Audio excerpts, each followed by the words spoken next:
बिस्मिल्लाहिर्रहमानिर्रहीम। अस्सलामु अलैकुम वरहमतुल्लाहि वबरकातुहू। जी मेरे भाई, क्या हाल चाल है आपके? अच्छा जी, हम जर्नल एंट्रीज़ के बारे में आप लोग कह रहे थे, तो मैं उसकी थोड़ी सी रिवीजन आपको करवाने लगा हूँ। तो जर्नल एंट्रीज़ में देखना आपने ये होता है, एक तो क्वेश्चन देखना है। जर्नल एंट्रीज एक तो टॉपिक वाइज है ना, दूसरा ये है कि आपके पास जर्नल एंट्रीज एक आ सकती हैं इन्वेंट्री की, ठीक है, इन्वेंट्री वैल्यूएशन की। वो जो इन्वेंट्री वैल्यूएशन की एंट्रीज है ना, उसको आपने कैसे देखना है? पहले देखना है कि पीरियोडिक सिस्टम है या परपेचुअल है, और इसमें अगर पेपर में एंट्रीज आ सकती हैं ना तो परपेचुअल से आ सकती हैं कॉस्ट अकाउंटिंग के अंदर, ठीक है। फिर उसके बाद आपने देखना, दूसरा है इसका फैक्ट्री लेजर्स की एंट्री और जर्नल लेजर की एंट्री। अब अगर वो फैक्ट्री लेजर की एंट्रीज पूछेगा तो आपने फैक्ट्री लेजर्स की एंट्री पास करनी है, और अगर वो जर्नल लेजर की एंट्री पूछेगा तो आपने जर्नल लेजर की एंट्रीज पास करके देनी है। और अगर वो दोनों भी पूछ सकता है तो फिर दोनों की एंट्रीज आपने पास करके देनी।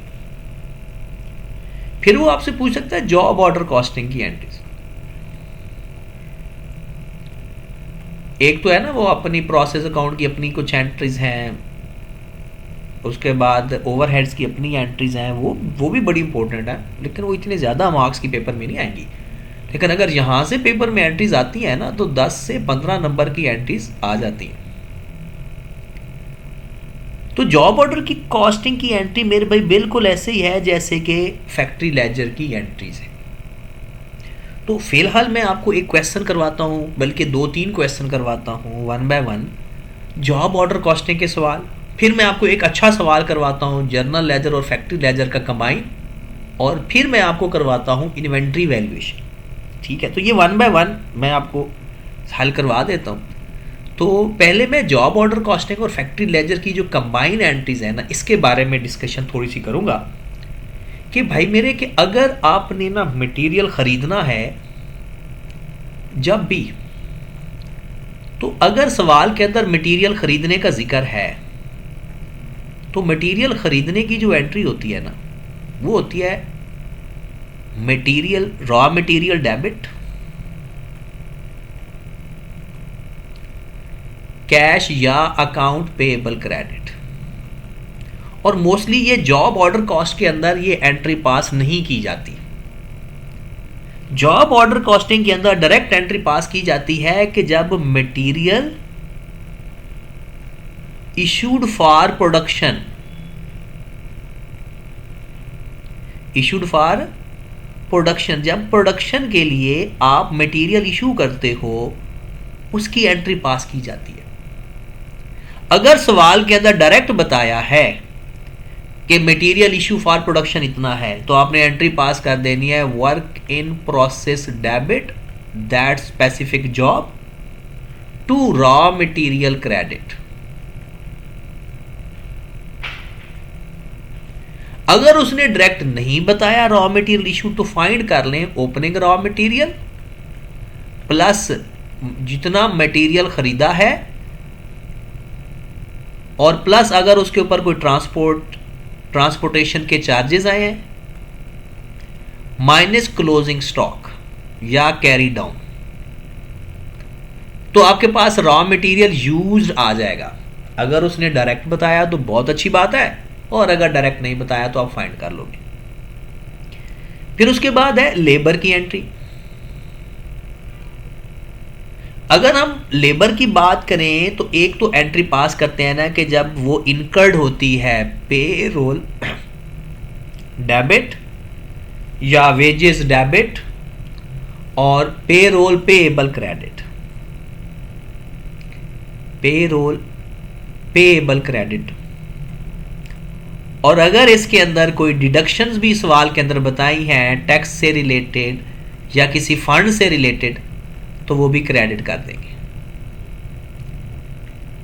लेकिन ये एंट्री नॉर्मली वो नहीं पूछता, वो डायरेक्ट जॉब ऑर्डर कॉस्टिंग के अंदर ना एंट्री पूछता है कि भाई साहब जितनी भी लेबर इनकम हो चुकी है ना, आप उसको वर्क इन प्रोसेस के नाम say that specific job debit कर दो, और पे रोल जो आपने पहले डेबिट किया है वो उसके अंदर ऐड कर दो, यानी यहां से रिवर्स हो जाएगा। मतलब जो चीज़ पहले डेबिट होती है ना वो क्रेडिट हो जाएगी, वर्क इन प्रोसेस डेबिट हो जाएगा। अब आप सोच रहे होंगे कि सर ये तो कन्फ्यूजन है। देखें सवाल के अंदर स्ट्रेट फॉरवर्ड बताई होती हैं, जॉब ऑर्डर कॉस्टिंग के अंदर ये एंट्रीज पास होनी है, ठीक है। और ये एंट्री होती है अगर जब हम फैक्ट्री लेजर का मैं अलग से सवाल करवाऊंगा तो उसमें ये एंट्री भी रॉ मटेरियल खरीदने की एंट्री और फिर वर्क इन प्रोसेस, फिर लेबर के इनकम होने की एंट्री और फिर वर्क इन प्रोसेस, ठीक होगी बात। फिर उसके बाद आ जाता है एफओएच। अगर क्वेश्चन के अंदर आपके पास अप्लाइड एफओएच गिवन है, यानी उसने कोई चीज बताई है अप्लाइड एफओएच से रिलेटेड, अप्लाइड एफओएच अगर सवाल के अंदर आपको गिवन है तो फिर क्या तरीकाकार है, आपने एंट्री पास कर दें work in process debit, factory overhead credit, और अगर साथ एक्चुअल भी गिवन है, एक्चुअल की एंट्री आप पास ना करें जॉब ऑर्डर कॉस्टिंग के अंदर, मैं आपको डायरेक्ट एंट्री बता देता हूं कि आपने एक्चुअल की बजाय ना अंडर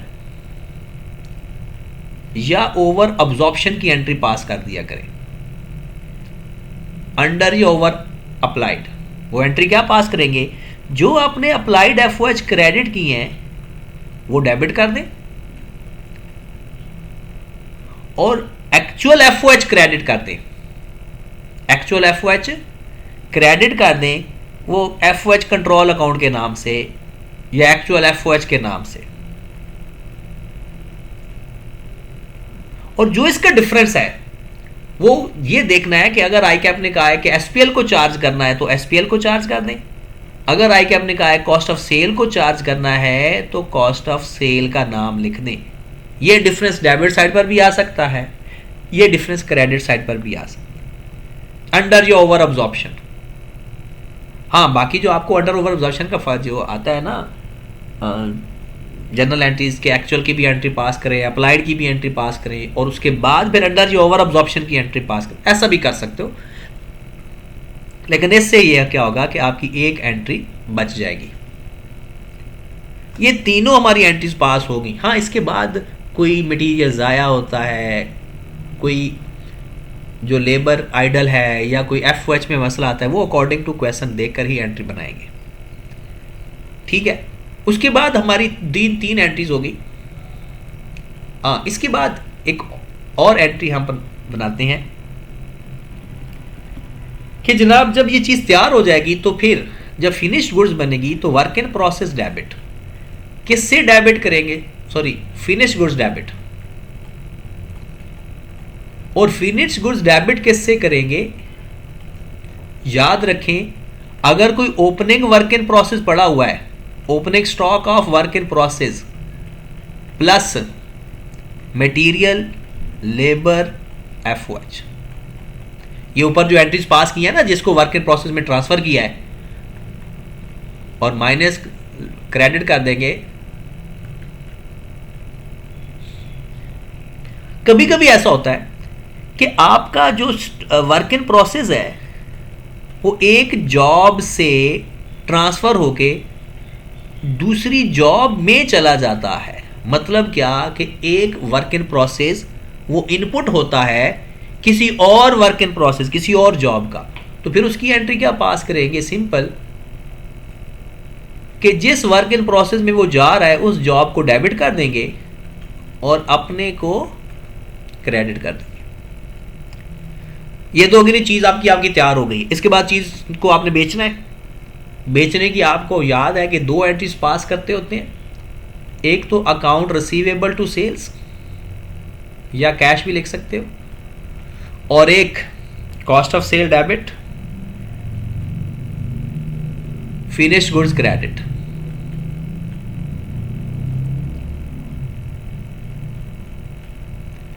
गॉट इट।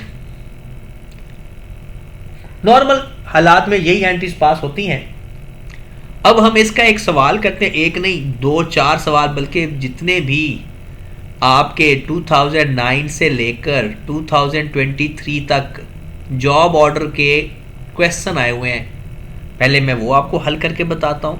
फिर अगला स्टेप क्या होगा, मैं आपको एक या दो अच्छे सवाल factory ledger plus general ledger के करवाऊंगा पास पेपर के, फिर मैं आपको इन्वेंट्री वैल्यूएशन के सवाल करवाऊंगा। ठीक होगी बात? तो चलिए निकालें अपने पास पेपर जल्दी से और क्वेश्चन नंबर निकालें जनाब। ऑटम 2009 का क्वेश्चन नंबर 1, जल्दी से आपको जो बुकलेट आपके पास अवेलेबल है, ये ऑटम 2009 का क्वेश्चन नंबर 1 14 मार्क्स का पेपर में आया हुआ है। और कहता वो क्या है, जनरल एंट्रीज पास करें सारी ट्रांजैक्शंस की। और यहां पर जब उसने हमें दे दिया ना जॉब्स ABCD, ये और अच्छा हो गया कि हमें पता चल गया कि हमने जॉब ऑर्डर कॉस्टिंग की एंट्रीज पास करनी है बस, हमने वो लंबी चौड़ी एंट्रीज नहीं है इसमें, तो एंट्रीज बिल्कुल स्ट्रेट फॉरवर्ड होती है।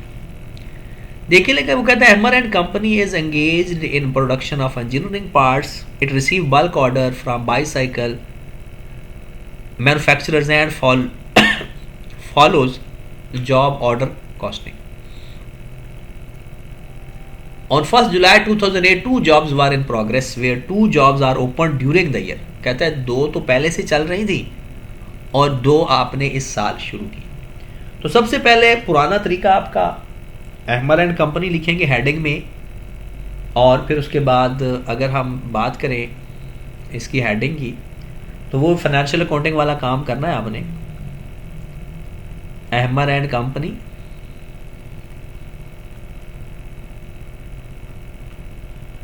जर्नल, और उसके बाद अगर डेट गिवन है सवाल के अंदर तो डेट लिख लेंगे, वरना ट्रांजैक्शन का नंबर दे देंगे, पार्टिकुलर लिख देंगे या डिस्क्रिप्शन लिख देंगे, डेबिट क्रेडिट, और अमाउंट में देखेंगे कि इन 1000 में लिखनी है या इन हंड्रेड्स में लिखनी है, वो भी हम डिसाइड कर लेंगे। Got it? चलिए जनाब अब सवाल पढ़ते हैं। सबसे पहले ओपनिंग वर्क इन प्रोसेस, इसकी कोई एंट्री नहीं होती, आपको पता है कि ब्रॉड ऑन जो होता है उसकी कोई एंट्री पास नहीं होती। रॉ मटेरियल इशूड, लो मेरे भाई, रॉ मटेरियल इशू हुआ फ्रॉम स्टोर 8 लाख का जॉब ए के लिए, 12 लाख का जॉब बी के लिए, 15 और 16। लो जनाब मेरे भाई आपकी एक तरह से ना पहली एंट्री पास हो गई, और इसने डेट नहीं बताई तो फिर ट्रांजैक्शन नंबर के हिसाब से लिखते जाते हैं। तो आपकी पहली एंट्री पास हो गई, work in process job A, work in process job B, सबका अलग अलग वर्क इन प्रोसेस डेबिट करेंगे और रॉ मटेरियल को क्रेडिट कर देंगे। हाँ जी जनाब, तो कितनी कितनी अमाउंट है? 8 लाख, 12, 15, 16। तो यहां पर हमने 1000 में लिखा हुआ है, तो 8 लाख, 12 लाख, 15 लाख और 16 लाख। और क्रेडिट किसे करेंगे? इन सबको प्लस करके रॉ मटेरियल को। कितना आ गया? 4100,000। और इसमें अगर उसने ना बताया हो तो आप डिस्क्रिप्शन भी लिखा करें, और डिस्क्रिप्शन में क्या लिखोगे? Raw material issued for production, raw material issued for production, ये नरेशन भी लिख दिया करें। लो जी आपकी एक एंट्री कंप्लीट हो गई, पहली एंट्री आपकी कंप्लीट हो गई। नेक्स्ट पे जाएं, एंट्री नंबर 2 पढ़ते हैं। अब जाहिर सी बात है लेबर की एंट्री होगी। उसने कहा है कि डायरेक्ट लेबर आवर जो वर्कड हैं वो 20,000 हैं, 30,000 हैं, 150,000 और 18,000, और 1 घंटे का रेट भी नीचे बताया हुआ है। लो जनाब, सबसे पहला काम तो करो कि इसको मल्टीप्लाई करो, क्योंकि हमने नंबर ऑफ आवर्स की तो एंट्री नहीं पास करनी ना।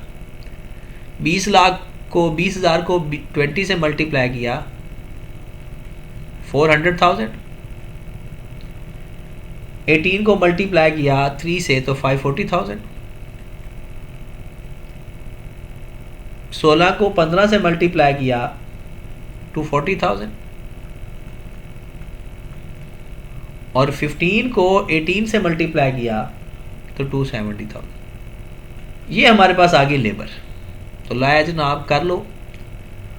फिर वही वर्क इन प्रोसेस, अब लेबर का वर्क इन प्रोसेस कर रहे हैं, क्योंकि हर मटेरियल लेबर ओवरहेड से हमारा जो वर्क इन प्रोसेस है वो बढ़ता जाता है। लो जनाब, टू पेरोल, हमने इसके इनकर्ड होने की एंट्री पास नहीं कर रहे, हम जो जॉब के ऊपर अप्लाई हो रहा है ना वो पास कर रहे हैं, क्योंकि जॉब ऑर्डर कॉस्ट है। हाँ, अगर फैक्ट्री लेजर का सवाल आए ना अलग से जर्नल है, तो उसके अंदर हम ये दोनों प्रोसीजर करेंगे, पहले पे रोल टू पेरोल पेएबल और फिर work in process to payable.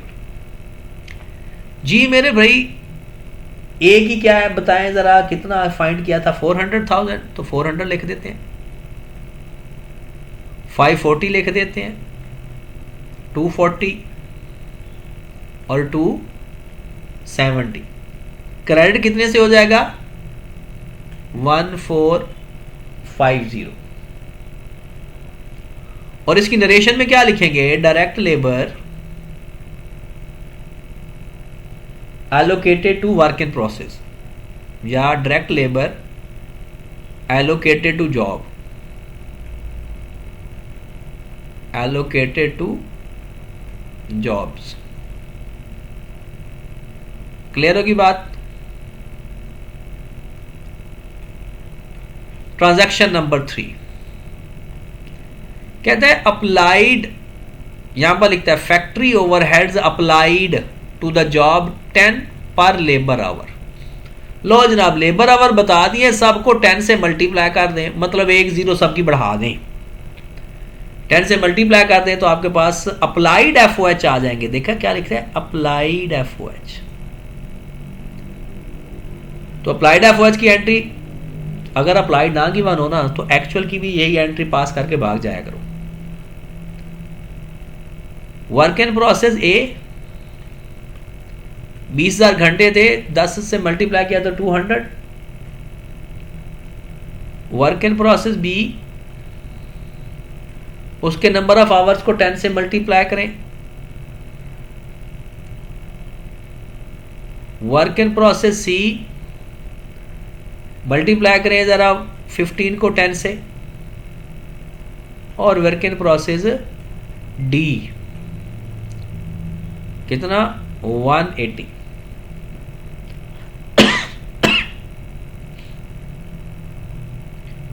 तो आपके पास factory overhead control account applied FOH credit कर दें,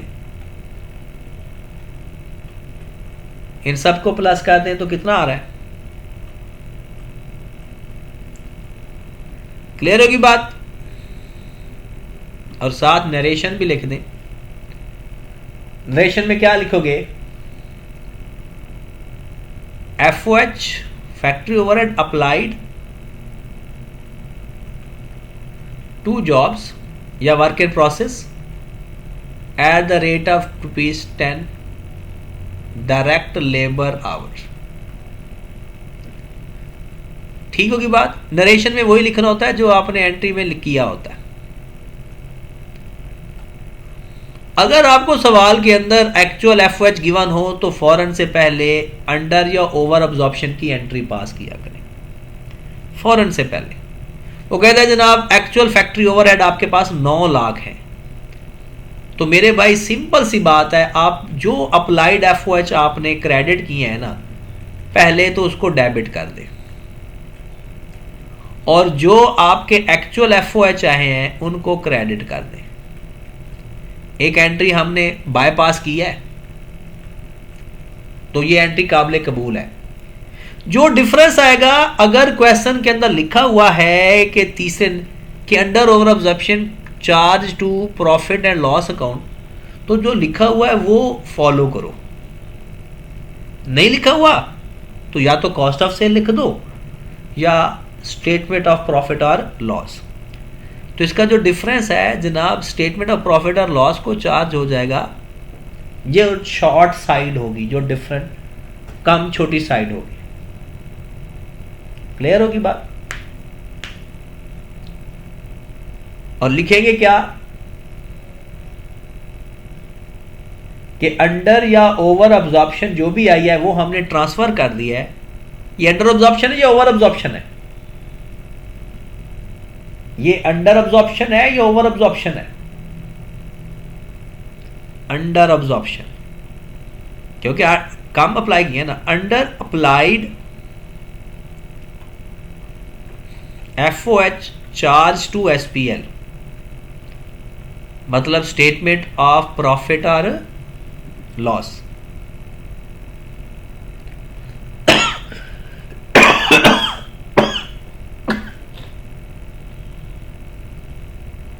क्योंकि बात चलें जी, नेक्स्ट पे चलते हैं, 5वें नंबर पर आगे चलते हैं। क्या कहती है वो, सॉरी कहता है, हाँ जी, वो कहता है जनाब job A was completed and all goods were shift to the customer. कहता है जॉब ए कंप्लीट हो गई है, तो आपने कस्टमर को भेज दिया। इसके दो तरीके मैंने आपको बताए थे। जो डायरेक्ट कस्टमर को भेजी जाए ना, या तो उसकी दो एंट्रीज पास करो। एक एंट्री पास कर लो कि work in process debit, sorry finish goods debit, और वर्क इन प्रोसेस क्रेडिट करो, और फिर आप एंट्री पास कर दो कॉस्ट ऑफ सेल डेबिट और फिनिश गुड्स क्रेडिट। एक, या जो कस्टमर को आपने डायरेक्ट भेज दी है ना गुड्स, वो आप उसकी एंट्री ये भी पास कर देते हैं cost of sale to work in process. ये एंट्री अलाउ है, लेकिन आई कैप के पास पेपर में ये कभी एंट्री मैंने नहीं देखी, बट ये अलाउ जरूर है। आपकी मर्जी है, वे इसको अपनाते हो तो मैंने तो आई कैप के सोल्यूशन में जब भी देखा है तो वो ये दो एंट्रीज पास करता है। ठीक होगी बात? चलो इसकी एंट्री पास करते हैं। फिर वो कहता है कि जॉब बी है वो भी कंप्लीट हो गई है, लेकिन 10% of the goods were rejected during inspection. कहता है 10% चीजें ना वो रिजेक्ट हो गई हैं इंस्पेक्शन के दौरान। कहते हैं फिर अगली बात क्या कहता है, these were transfer to job C. वो जो 10% है ना, वो जॉब सी को ट्रांसफर कर दी हैं। There will be used after necessary adjustment. कहते हैं उसको सेट सूट करके ना फिर हमने उसको आगे भेज, मतलब एक जॉब से निकाल के दूसरी जॉब में हमने ट्रांसफर कर दी और बाकी कंप्लीट हो गई। तो चले जनाब, हम इसकी अब एंट्रीज पास कर लेते हैं कि जो जॉब ए तो कंप्लीट हो गई ना, जॉब ए की तो हम एंट्री पास कर देते हैं जनाब फिनिश्ड गुड्स, जो कंप्लीट हो गई finished goods debit job A के नाम से, और work in process credit job A का। अमाउंट कौन सी लिखनी है? जहरी सी बात है, मैंने अभी आपको बताई है अमाउंट लिखने का तरीका। अगर आपके पास ओपनिंग वर्क इन प्रोसेस पड़ा हुआ है, वो plus material plus labour plus FOH, और ये FOH कौन से लेने हैं? अप्लाइड। ओके की बात? क्योंकि उसने कहा है जो डिफरेंस है ना वो चेक करना है अपने SPL को चार्ज, तो याद रखें फिर अप्लाइड FOH आते होते हैं। और अगर डिफरेंस कॉस्ट ऑफ सेल को चार्ज करना हो ना तो फिर आप लिख लिया करो एक्चुअल FOH। ये आपको ट्रिक बता रहा हूं, अंडर ओवर अब्जॉर्प्शन को एडजस्ट करने की जरूरत नहीं है। लो जनाब, क्वेश्चन के अंदर उसने सब कुछ बता दिया। 14 लाख ओपनिंग स्टॉक पड़ा हुआ है, 8 लाख मटेरियल का इशू किया, 20 को 20 से मल्टीप्लाई किया, 4 लाख। ऊपर आपने यहां से सवाल से नहीं देखना, ये ऊपर एंट्री से देखना है। इस पूरा सवाल के अंदर आपने जहाँ जहाँ जॉब ए लिखा हुआ है ना उसको प्लस करते जाए। एक तो आपने ये 400 प्लस करना है, फिर आपने ये 200 प्लस करना है, फिर उसके बाद आपने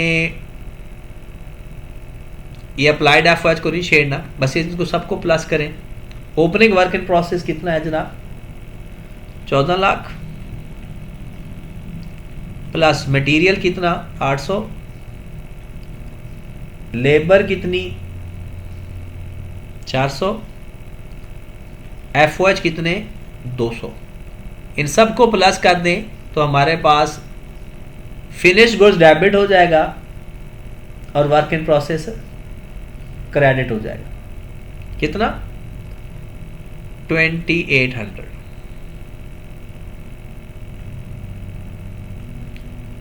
क्लियर होगी बात? उसके बाद नेक्स्ट देखें, अभी इसकी ना सेल की एंट्री भी हम पास करते हैं, लेकिन उसने ना सेल की वैल्यू नहीं बताई हुई। हम सिर्फ फिर एंट्री पास करेंगे कॉस्ट ऑफ सेल की, क्योंकि कॉस्ट ऑफ सेल तो हमारे पास है, और अज्यूम करेंगे कि वो ये तो कस्टमर को भेज दी ना, तो सेल की अमाउंट अगर नहीं गिवन तो आप सेल की एंट्री पास ना करना, कॉस्ट ऑफ सेल की एंट्री पास कर देना बस। तो जनाब जॉब बी के बारे में, और जो कंप्लीट ही नहीं हुई उसकी कोई एंट्री पास नहीं करनी। तो यहां पर हमने लिख देना है job A transfer to finish goods, transfer to finish goods. 6 number पे चलें जरा। 6 नंबर पे वो एंट्री पास होगी जनाब जो आपकी प्रोडक्ट ए है, जो भी कंप्लीट नहीं होती ना उसकी बस वर्क इन प्रोसेस की एंट्री होती है, फिनिश गुड्स की एंट्री नहीं होती। तो जॉब बी भी कंप्लीट हो गई, उसमें क्या क्या खर्चा आपका आया जनाब? एक लगा 25 लाख आपके पास पड़ा था ओपनिंग, प्लस 12 लाख का लगा मटेरियल, और लेबर कितनी लगी थी? 18 मल्टीप्लाइड बाय 30 कर दें 540, और ओवरहेड आपके कितने लगे थे जनाब? 300। इन सब को प्लस कर देते हैं, कितनी अमाउंट आएगी? और उसका फिर 90% अलग, 10% अलग। कैलकुलेटर देखें जरा जी जनाब। 2500 प्लस 1200 प्लस 540 प्लस 300, 4540।